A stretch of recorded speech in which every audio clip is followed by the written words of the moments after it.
Piroodaaktii yookaan dibannaa finnisa keessan balleessuuf yookaan immoo hir'isuuf gargaaru kan akka gilaayikooliik asiid, salisaayikiliik asiid osoo hin jalqabiin dura waan isin gochuu qabdan isinitti hima. Inni lammaffaan dibannaa yookaan piroodaaktii roozeeshaa balleessuuf gargaaru. Roozeeshaa jechuun namoota boqoon isaanii yookaan maddiin isaanii garmalee baay'ee diddiimatu jechuudha. Akkasumas dibannaa maadiyaatiif gargaaru kan akka azeeliik asiid jedhamu osoo hin fayyadamin dura waan nun dirqamaaf gochuu qabnu.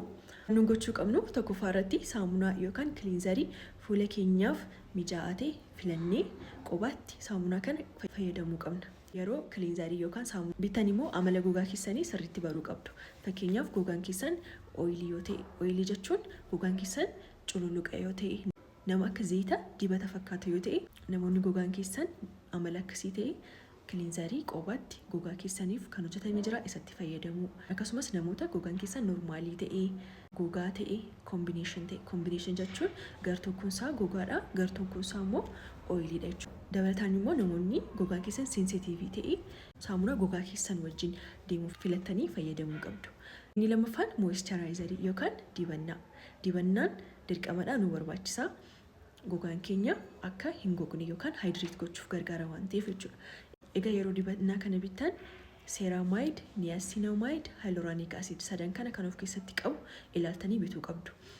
Dibannaan kunis amala gogaa keessan irratti hundaa'ee jira. Kan warra gogaan keessan gogaa ta'e yookaan diraay ta'eef, ooyilii kan ta'eefis jira, koombineeshinii kan ta'eefis jira, seensitiivii kan ta'eefis jira jechuudha. Karaa kanaan adda baafattanii fayyadamuu qabdu jechuudha. Inni sadaffaan saaniskiriinii. Saaniskiriinii fayyadamuun baay'ee barbaachisaadha.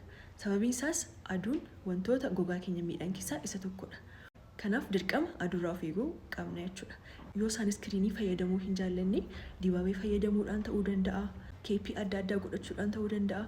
Dirqama aduurraa of eeguun nu barbaachisa. Egaa yeroo saaniskiriinii filattan immoo saaniskiriinii miineraal beesd itoo ta'eeti baay'ee filatamaadha. Namoonni piroodaaktii kana barbaadan ana bira jira. Kunoo kiliinzarii yookaan saamunaan fuula keenyatti dhiqannu ana bira argachuu dandeessu. Akkasumas mooyischaraayizariin jira. Ana bira argachuu dandeessu. Saaniskiriiniin jira. Ana bira argachuu dandeessu jechuudha. Wantoota sadan kana gooniidha. Achii booda finnisa keenyaafis piroodaaktii kan fayyadamnu, yoo maadiyaatiin jiraates maadiyaatii sanaafis dibannaa yookaan piroodaaktii kan fayyadamnu jechuudha. Fayyaa gogaa keenyaa kan eeguu jalqabnu sadan kana erga guunnee boodadha. Erga kun raawwatameedha rakkina gogaa adda addaa furmaanni kan laatamaa deemu. Piroodaaktii kana yoo barbaaddan anaaf inbox godhaa.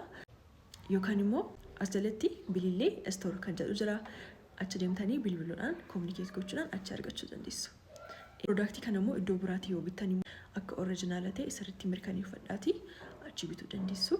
Waan dhaggeeffattaniif galatooma.